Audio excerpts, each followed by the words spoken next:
বন্ধুরা, যদি আপনারাও রিঙ্কু সিং এবং সঞ্জু স্যামসনকে দুর্দান্ত এবং ম্যাচ উইনার খেলোয়াড় মনে করেন, তাহলে ভিডিওটি লাইক করতে একদমই ভুলবেন না। 2026 সালের 22তম ম্যাচে চেন্নাইয়ের কাছে বড় পরাজয়ের পর একেবারে ভেঙে পড়েন রিঙ্কু সিং। এমনকি মাঠেই তাকে চোখের জল ফেলতে দেখা যায়। তবে ম্যাচ শেষে নিজের প্রতিক্রিয়ায় বন্ধুরা তিনি মহেন্দ্র সিং ধোনি, সঞ্জু স্যামসন এবং নূর আহমেদকে নিয়ে এমন কিছু মন্তব্য করেন যা শুনে অনেকেই অবাক হয়ে গেছেন।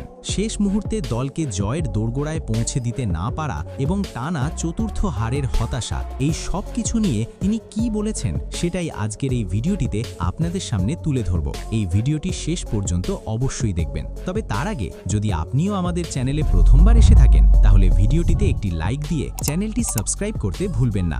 বন্ধুরা, চেন্নাইয়ের ঐতিহাসিক এম.এ. চিদাম্বরম স্টেডিয়ামে আজ IPL 2026-এর এমন একটি ম্যাচ অনুষ্ঠিত হলো যা কলকাতা নাইট রাইডার্সের জন্য এক কঠিন অভিজ্ঞতা হয়ে থাকবে। ম্যাচটি যেমন ছিল উত্তেজনাপূর্ণ, তেমনই KKR-এর জন্য ছিল হতাশা আর চাপের এক মিশ্র চিত্র, যা তাদের টুর্নামেন্টে এগিয়ে যাওয়ার পথে বড় ধাক্কা দিয়েছে। শুরু থেকেই স্বাগতিক চেন্নাই সুপার কিংস নিজেদের ঘরের সুবিধা পুরোপুরি কাজে লাগায়। টস হেরে প্রথমে ব্যাট করতে নেমে তারা পাওয়ার প্লে থেকেই আক্রমণাত্মক মনোভাব দেখায় এবং KKR-এর বোলারদের ওপর চাপ তৈরি করে। বোলারদের পরিকল্পনা যেন একেবারেই কাজে আসছিল না, আর চেন্নাইয়ের ব্যাটাররা ধারাবাহিকভাবে রান তুলতে থাকে। এই ইনিংসের কেন্দ্রে ছিলেন তরুণ ব্যাটার আয়ুষ। মাত্র 17 বলে 38 রান করে ইনিংসের গতি ধরে রাখেন, যেখানে ছিল নিখুঁত টাইমিং, স্মার্ট শট সিলেকশন এবং চাপ সামলানোর অসাধারণ দক্ষতা। তার ব্যাটিং KKR-এর বোলিং আক্রমণকে কার্যত ভেঙে দেয়। এরপর মাঝের ওভারে এসে সঞ্জু স্যামসন 32 বলে 48 রানের গুরুত্বপূর্ণ ইনিংস খেলেন। তার ব্যাটিংয়ে ছিল নিয়ন্ত্রণ আর আক্রমণের দারুণ সমন্বয়, যা চেন্নাইকে 192 রানের একটি শক্ত ভিত গড়তে সাহায্য করে।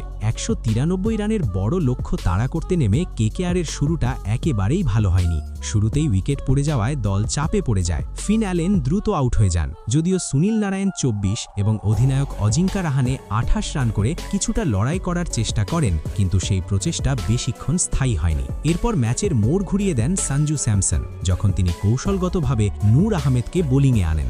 নূর আহমেদের স্পিন আজ KKR-এর ব্যাটসম্যানদের জন্য এক কঠিন চ্যালেঞ্জ হয়ে দাঁড়ায়। তার গুগলি, টার্ন এবং নিখুঁত লাইন লেন্থ ব্যাটারদের বিভ্রান্ত করে দেয়, আর একের পর এক উইকেট পড়তে থাকে। রাহানে আউট হওয়ার পর চাপ আরও বেড়ে যায়। এই পরিস্থিতিতে দলের সমস্ত আশা এসে পড়ে রিঙ্কু সিংয়ের উপর, কিন্তু আজকের দিনটি তার জন্য একেবারেই ভালো ছিল না। তিনি চেষ্টা করলেও শেষ পর্যন্ত মাত্র 6 রান করে নূর আহমেদের বলে আউট হয়ে যান। তার আউট হওয়ার সঙ্গে সঙ্গেই KKR-এর জয়ের শেষ সম্ভাবনাটুকুও শেষ হয়ে যায়। শেষ পর্যন্ত কলকাতা নাইট রাইডার্স 20 ওভারে 160 রানেই থেমে যায় এবং চেন্নাই সুপার কিংস 32 রানের বড় ব্যবধানে জয় তুলে নেয়। এই হার শুধু একটি ম্যাচের ফল নয়, বরং KKR-এর জন্য একটি বড় শিক্ষা, যেখানে তাদের ব্যাটিং ব্যর্থতা, পরিকল্পনার ঘাটতি এবং চাপ সামলানোর দুর্বলতা স্পষ্টভাবে ফুটে উঠেছে। শেষে রিঙ্কু সিং পোস্ট ম্যাচ প্রেজেন্টেশনে কথা বলতে গিয়ে বলেন, সত্যি বলতে আজকের এই হারের জন্য আমি অন্য কাউকে নয়, নিজেকেই সবচেয়ে বেশি দায়ী মনে করছি। কারণ একজন ফিনিশার হিসাবে আমার দায়িত্ব ছিল শেষ পর্যন্ত ক্রিজে থাকা, চাপের সময় দলকে সামলে রাখা এবং ম্যাচটা জিতিয়ে মাঠ ছাড়া, কিন্তু আমি সেটা করতে পারিনি। আমি জানি এই পরিস্থিতিতে পুরো দল, টিম ম্যানেজমেন্ট এবং কোটি কোটি সমর্থকের চোখ ছিল আমার দিকে। সবাই বিশ্বাস করছিল যে আমি হয়তো আবারও আগের মতো শেষ মুহূর্তে দলকে জয়ের দিকে নিয়ে যাব, কিন্তু আজ আমি সেই বিশ্বাস রাখতে পারিনি। আজ আমি খুবই খারাপ খেলেছি।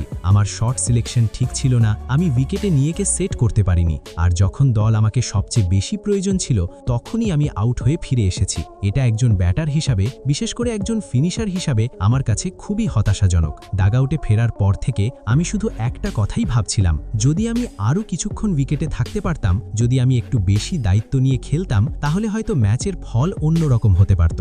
শুধু এই ম্যাচ নয়, আমি এটাও স্বীকার করছি যে আগের কয়েকটি ম্যাচেও আমি দলের জন্য তেমন কিছু করতে পারিনি। একজন সিনিয়র খেলোয়াড় হিসাবে আমার কাছ থেকে যে ধরনের ইনিংস আশা করা হয় আমি সেটা দিতে পারিনি। তাই এই হারটার পুরো দায়ভার আমি নিজের কাঁধে নিচ্ছি। আমি চাই না কেউ আমার সহতীরদের দোষ দিক, কারণ শেষ পর্যন্ত ম্যাচটা জেতানোর সুযোগ আমার হাতেই ছিল, কিন্তু আমি সেই সুযোগটা কাজে লাগাতে পারিনি। তবে এটাও বলতে হবে যে চেন্নাই আজ সত্যি অসাধারণ ক্রিকেট খেলেছে। বিশেষ করে সঞ্জু স্যামসন যেভাবে দলকে নেতৃত্ব দিয়েছে, ফিল্ড সেট করেছে এবং সঠিক সময়ে বোলারদের ব্যবহার করেছে, সেটা সত্যি দারুণ ছিল। তার নেতৃত্ব আমাদের উপর শুরু থেকেই চাপ তৈরি করে রেখেছিল।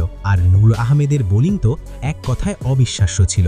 আমি চেষ্টা করছিলাম ওর বলগুলো পড়ার, কিন্তু ও যেভাবে গুগলি, টার্ন আর গতি বদলাচ্ছিল, সেটা সামলানো খুবই কঠিন হয়ে যাচ্ছিল। ওর বিরুদ্ধে আমি কোনোভাবেই নিজের স্বাভাবিক খেলাটা খেলতে পারিনি। আমি আমার সমস্ত সমর্থকদের কাছে ক্ষমা চাইছি। আমি জানি আপনারা সব সময় আমাকে সমর্থন করেন এবং আমার ওপর বিশ্বাস রাখেন, তাই আজকের ব্যর্থতা আমাকে আরও বেশি কষ্ট দিচ্ছে। তবে আমি থেমে থাকব না। আমি আরও কঠোর পরিশ্রম করব, নিজের ভুলগুলো শুধরে নিয়ে খুব দ্রুতই শক্তভাবে ফিরে আসব এবং আবার আপনাদের বিশ্বাসের যোগ্য হয়ে উঠতে চাই। বন্ধুরা, রিঙ্কু সিংয়ের এই সৎ স্বীকারোক্তি এবং নিজের কাঁধে সমস্ত দায়ভার তুলে নেওয়ার মানসিকতা সত্যি অনেকের মন জয় করে নিয়েছে। একজন খেলোয়াড় হিসাবে খারাপ সময় আসতেই পারে, কিন্তু সেই ব্যর্থতা স্বীকার করে সামনে এগিয়ে যাওয়ার সাহসী একজন বড় খেলোয়াড়ের পরিচয়। এখন বন্ধুরা, আপনাদের কি মনে হয়, রিঙ্কু সিং কি পারবে আগামী ম্যাচে ঘুরে দাঁড়াতে? কমেন্ট করে জানাতে ভুলবেন না।